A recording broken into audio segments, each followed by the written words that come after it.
Well, good people, it is Friday morning. It is unbelievably crazy this morning. Aston Martin has made key personnel changes, and it is snowing outside in Georgia, which is very rare for Georgia. But it is a very good gift for kids that have not experienced snow, especially living in the South for some time. And we probably right now already have 2 to 3 inches. So that means my daughter has put me on a time limit for this live because she has never been in the snow that she can remember. Last time she was in the snow, she might have been like 2, 3 years old.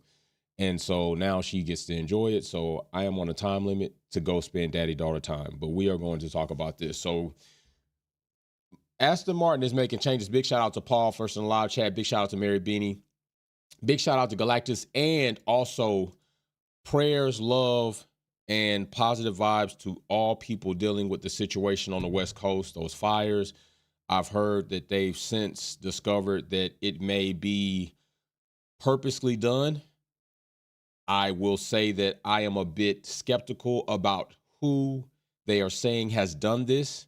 It has been a very odd and increased amount of reporting of so-called illegal or immigrants starting or committing crimes. Not to say that they don't. We have crimes of a vast amount of people, but it's very funny after post-election. Now we have these big arises and they're crediting immigrants with it. It's kind of odd. So I don't trust the government, but as it sits, the most important thing is that I'm hoping that people get safe. I don't care for the insurance companies doing what they're doing. I think that it should be illegal for insurance companies to drop you while you are filing a legitimate claim due to a natural disaster.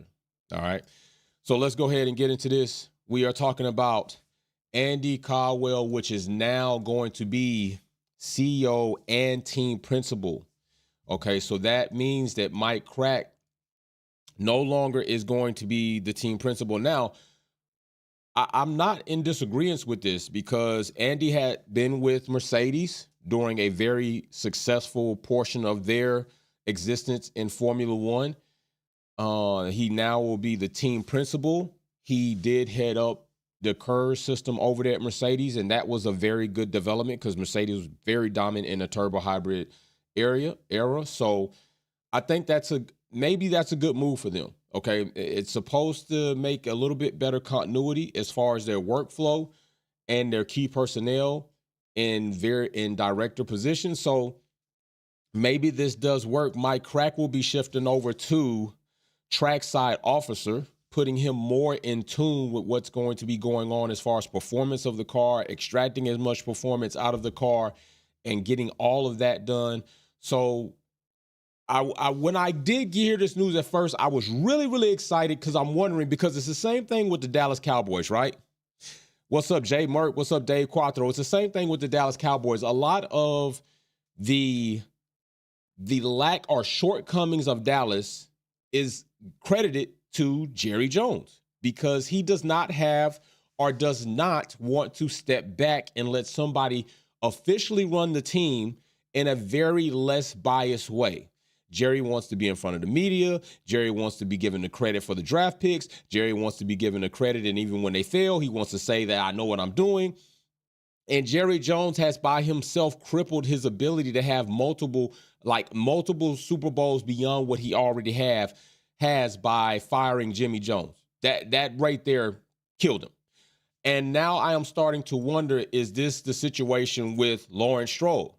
All right, because I thought that maybe Lawrence Stroll would be really taking a backseat, but I don't know so much. But then the other thing is we have an incoming of an ex-Ferrari personnel in Enrico, which was key at Ferrari. All right, he was key at Ferrari in his chief technical officer role. He now will be I believe he will now be chief technical officer with Aston Martin. So that is another change that they have going on, and that is key.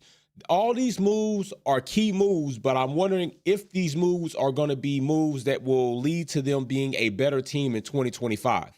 So now you got Andy fulfilling CEO, team principal. You got Mike Crack moving to trackside officer. You got Enrico now technical officer. Now you got Adrian Newey as your engineer. Like, that's crazy work. Now also you got Honda coming in, which is a proven championship power unit provider. So that shouldn't be an issue. Now with the Kurz experience, now they're trying to put all this. You got the aero department, because I believe that,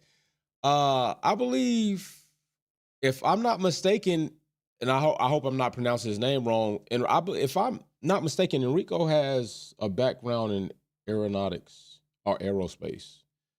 Either way it goes, he's got a background in the way that air moves over the surface of something else to create flight, less disturbance. So that's also interesting, especially since we're going to come in 2026 with a new era of Formula One cars. Aero is going to be changed. You're going to have active aero front and rear. So that could be very key if he's still there then.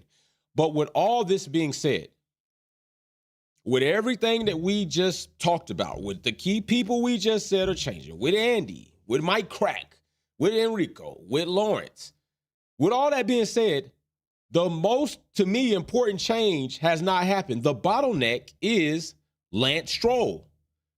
You can change all of this. And if you don't have a right driver in the number 2 seat, because he's definitely not a number 1, all right? If you don't have the right driver in the number 2 seat, you're still going to be lopsided. Much like Perez and Max Verstappen, it was lopsided. Much why is the reason why they did not win the Constructors' Championship. You have to have 2 drivers that are of equal or at least highly competitive nature and ability to get Constructor Championships. And this is not the setup. I am not saying that Lance Stroll cannot become a better driver, but what I am more likely to believe is that during his time in Formula One, I believe he's shown us what and who he is, and his ceiling is very low.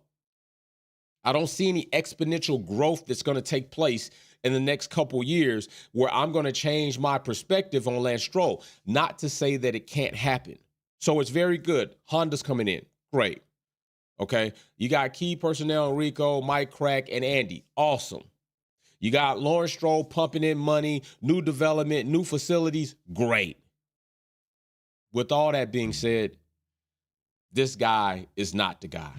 You've got a champion in your wings of Felipe Drugovich, and you don't even put him in the car for even half the season, even a few races throughout the season. It's absolutely wild. And I don't even know why it would be something people would consider that just because Honda's going to Aston Martin, that Yuki will be at Aston Martin. Where is he going to go?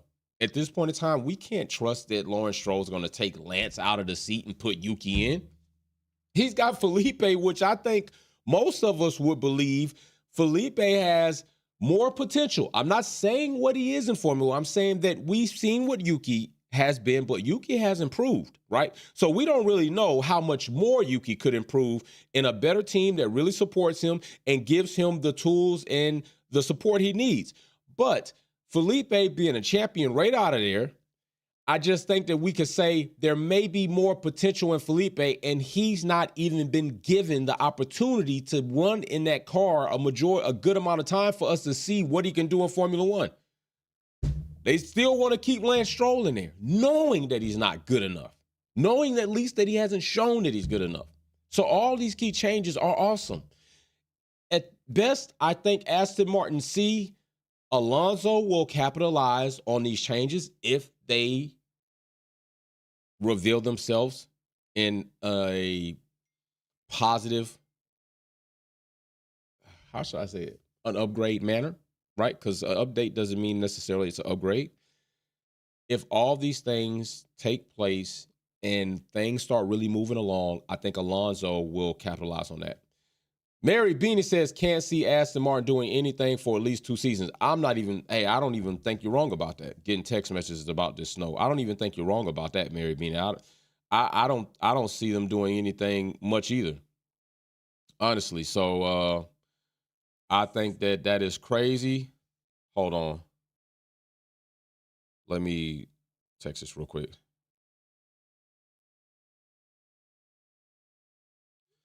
But yeah, I don't see them doing anything. You know what? It's funny. I think they have so much potential, but Lawrence Stroll just is not going to be willing to do. And like I said, this is This could go down. I've said this. Lawrence Stroll could go down in history as one of the most negligent owners in Formula One.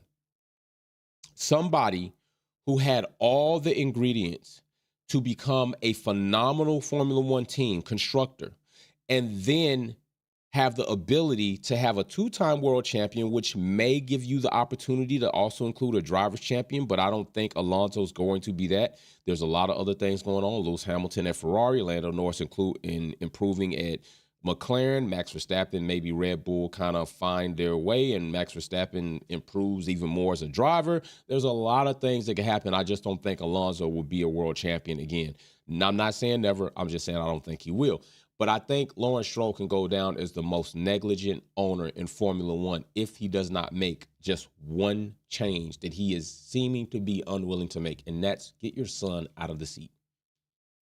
You're going to hear that until he's gone. You're going to hear that until Lance Stroll is gone, or Lance Stroll shows us something that we haven't seen from him before, which is winning races, all right? Being on podium. Let's just start there. Let's just start with being on podium. If we can start there, that would be great. Because, I mean, that's something that he's not giving them. So we'll see what happens. We'll see where this goes. But it is breaking news. There's a lot of things coming out. I think we're going to see more things coming out as this season nears and gets closer. So we will keep an eye out. Listen, I am on daddy duty right now. I'm on daddy duty all the time, but we are on snow duty. So I'm going to enjoy my daughter enjoying snow, which probably won't happen again for the next few years. Maybe. I mean, yeah, probably a few years, maybe even a decade. But that's what I'm going to do. You all be safe. You're on the West. I hope you found somewhere safe. I hope you're well. Paul, I know you're out there in that weather, brother. I hope you stay warm, okay? Big shout out to everybody showing love in the live chat. All of popping in. How you doing as well? I see you all. About to get out of here. About to go and bundle up, and we about to go snowboard or something. All right. Peace and love. Wolfpack out.